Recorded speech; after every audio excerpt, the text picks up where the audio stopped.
It's been 2 years since I reviewed the ATH-M30. How did it perform in the real world day-to-day use? Let's find out.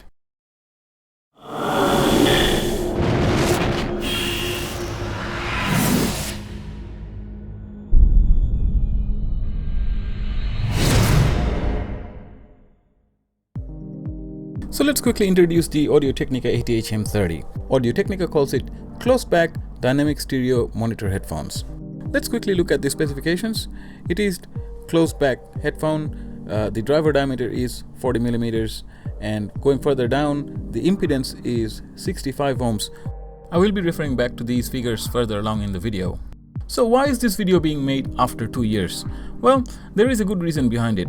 When I did the original review, that was of the brand new unit. While at the time it was taken through its paces and testing was done thoroughly, it's really difficult to assess how it will last. Over the years, what differences would come about. Furthermore, in US, you get 2 years warranty for this. So this headphone just went outside warranty in US. But in Australia, they give 1 year warranty for this, which I'm really not happy about. So after this time, how is it performing and how has it been used? To put it bluntly, it has been used very roughly, without much care and with no consideration. It was used when it was needed and as much as it was needed, sometimes 8 hours at a time, a whole day's work, I was wearing these. It gets dropped a lot from the table as well, and since my computer is on the floor, the cable tends to fall under the wheels of my chair, quite often unintentionally of course, and I don't like that to happen, but the cable so far has survived. Or rather, I should say the entire headphone so far is doing quite well. There isn't much sign of wear and tear, even though I have used it like if it breaks, I don't care. It's not shiny anymore and there's a little bit of dust here and there. A little bit of aging is also apparent, but that's about it. If there was something I was most concerned about originally was the cushioning. I thought it wouldn't last. But I'm delighted to say that it is surviving just fine. I mean, if we compare the two footage, it seems that the 2 years of heavy usage has hardly done anything to it. Again, we can see that when it was new, it looked shinier, but as far as cushioning goes, it seems to be doing about the same. Let us also look at the headband, which, while covered by synthetic material, is doing quite well again. The material is undamaged, the stitchings are good, it's just a little bit dirty and seems a bit used, not shiny, that's about it. Originally, the clamping force of the headphone was a bit strong for my liking, so I bent the metal inside the fabric so the arch of the band would be a little bit wider, and permanently so. If it was plastic, we couldn't do that. It is not an elegant solution, nor ideal. I wouldn't call it a criticism. With the arch a little bit wider, it presses on the ear a little bit softly, which is ideal for long hours of use, but at the same time, it also means that going traveling with it is possible to a lesser extent now, because it will be held in position a little bit less securely while we are moving about. My work with this headphone, and most of you who would be using this at a desk, this is not an issue at all. So as far as longevity is concerned, it is a proven thing now that it is a very tough built headphone. The comfort factor is also not bad.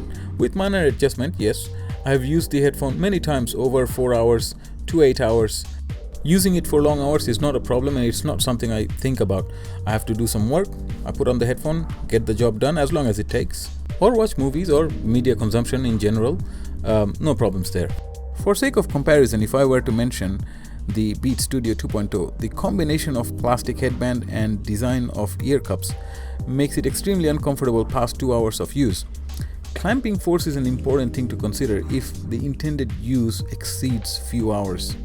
Now, I'm not showing you this to criticize Beats, but rather merely to emphasize the fact about ergonomy. A lot of you may be considering this headphone for monitoring levels or mixing or editing. Whatever it is you use should allow you to use it for as long as you need comfortably without wearing you down. Bear with me, few more things to say about ergonomy. Weight. Without cable, it weighs in at 206 grams, which is about what Technica claims, which is not bad, very much comparable to other lightweight headphones.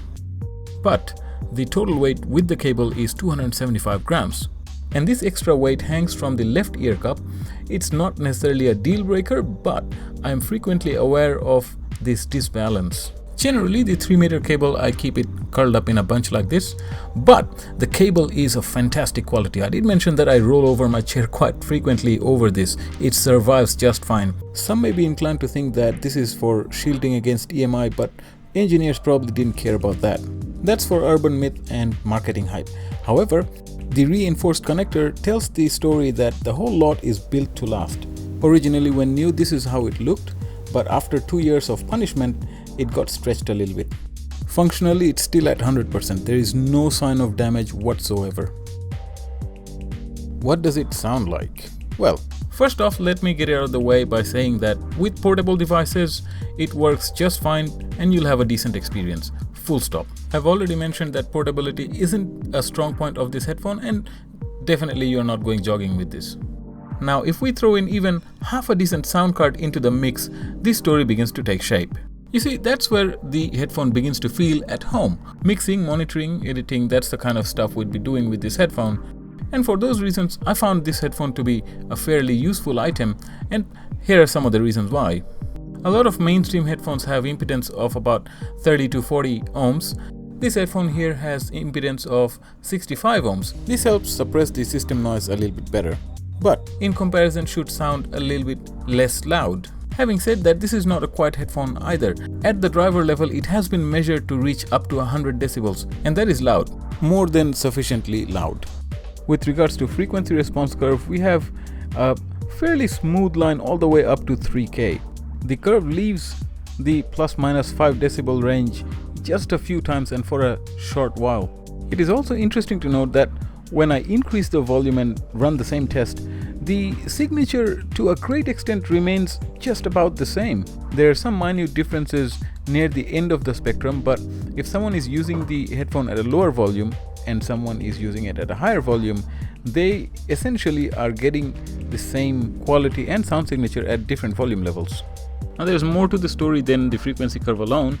The close back and the cushioning together gives the headphone a fair amount of sound oscillation, and that bulge near the middle of the spectrum gives voice sort of like a very natural feel. And also the musical instruments that reside in that sort of frequency range appear as if they're being played in front of you live. All these features do play a role while editing. Often we match levels by looking at the waveforms, but listening has the ultimate say. So, to conclude, things are pretty straightforward. The M30 aims to do one thing, and it does one thing very well. As the description says, it's close back and it's for monitoring, and it sticks to that. Let me try and explain that a little bit differently. This is my hammer. There may be better hammers out there, but this one works and I have no need to replace it. Just because it's not new anymore doesn't justify me going out and buying another one. Story is kind of similar with the M30 as well. If I bought something to replace it, it had to be for work purposes, and I've looked into other ones. I'll buy one when this one breaks, if it breaks. Let's wrap it up with some pros and cons. Pros first. First thing I'm going to say is that this headphone is built to last. Second thing is, it does the job it's meant to do, just like my hammer example. It does hammering, that's it. It's not a screwdriver or anything like that. Likewise, this headphone is not a Swiss Army knife. And the next thing is that the headphone has a very neutral sound profile. If you are working, that is what you need. And for media consumption, if you like original sound without any alteration, that's also very handy. And on that note, bass heads need not apply. It has bass and it does not distort, but it is not overpowering. If someone is looking for that deep, heavy, overloaded bass, can look elsewhere. And the last positive I'm going to talk about is the price. At $69, it is a fantastic value headphone. With pros and cons sounds a bit too serious. Let me just say, please consider. So the first point to consider is it's not very portable, and it's not meant to be portable. As far as work is concerned, such as mixing, etc., we usually stay at one point, and this headphone is more suitable for that. Its looks. Well, beauty is in the eye of the beholder. Is it pretty? Is it not?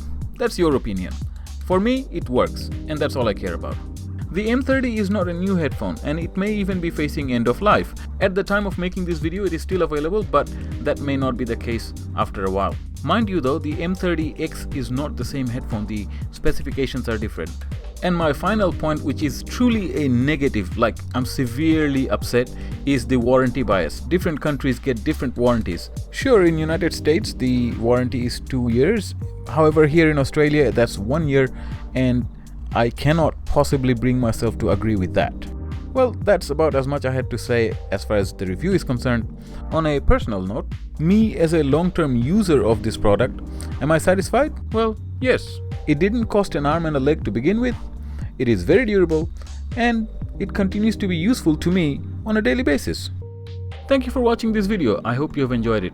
Your comments about the video is something I look forward to. And please remember to subscribe so that you are updated about our upcoming videos. You can support our channel via Patreon, which I do greatly appreciate. See you in our next video. Bye for now.